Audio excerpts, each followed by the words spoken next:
2024 সালের 19 জুলাই ঢাকার মিরপুর 10 নম্বরে ফ্যাসিস্ট সরকারের পদত্যাগের এক দফার আন্দোলনে অংশগ্রহণ করেন সাকিব রায়হান এবং পুলিশের সাথে আন্দোলনকারীদের সংঘর্ষে গুলিবিদ্ধ হয়ে নিহত হন। পরের দিন পুলিশের পাহারায় 20 জুলাই খুলনা মহানগরী বসুপাড়া কবরস্থানে ফজর নামাজের পর তাকে দাফন করা হয়।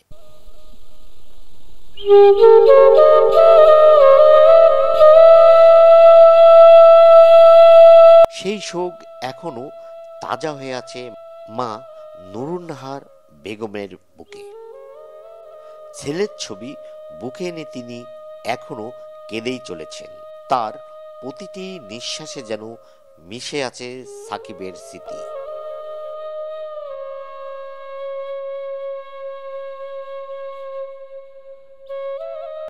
ঢাকা থেকে আসা জুলাই আগস্টের যোদ্ধারা খুলনার নবীনগরের নবপল্লী এলাকায় জীর্ণ ছিন্ন বাড়িতে দেখতে আসেন সাকিবের বাবা মাকে।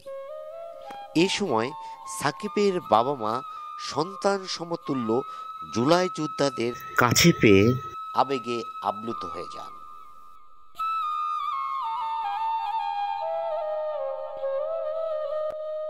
কাল পর্যন্ত আমার ছেলে আমার কাছে ছিল, আজ পর্যন্ত ছিল, কিন্তু কাল 19 তারিখ আমার ছেলে আমার বুকের থেকে চলে গেছে। 19 জুলাই আমার ছেলেটাকে আর দেখতে পারবো না। আজ 1 বছর হয়ে গেল আমি আমার ছেলেকে কাছে পাই না। আমার বাবা বলে ডাকে না। সরকারের কাছে আমার এতটুকুনি চাওয়া যে খুনি যারা এর জন্য দায়ী তাদের বিচারটা হোক, সুষ্ঠু একটা বিচার হোক, এটাই আমার চাওয়া।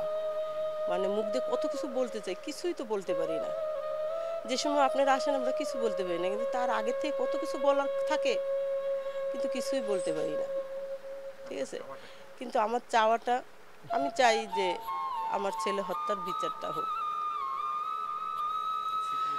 স্মৃতি হিসাবে ধরে রাখার জন্য যদি একটা কোনো দেখা গেল এই যে আমাদের এই জায়গায় নবপল্লীর রাস্তা, কিন্তু সেটা যদি না হয়ে যদি সাকিব সড়ক বা একটা মানে যে কোনো এক জায়গায় যদি একটা স্মৃতি হিসাবে যদি থাকে, তাহলে ওটা আমি গর্ববোধ মনে করবো যে না, আমি স্মৃতি হিসাবে আমার ছেলের এটা সবসময় আমি মনে রাখতে পারবো।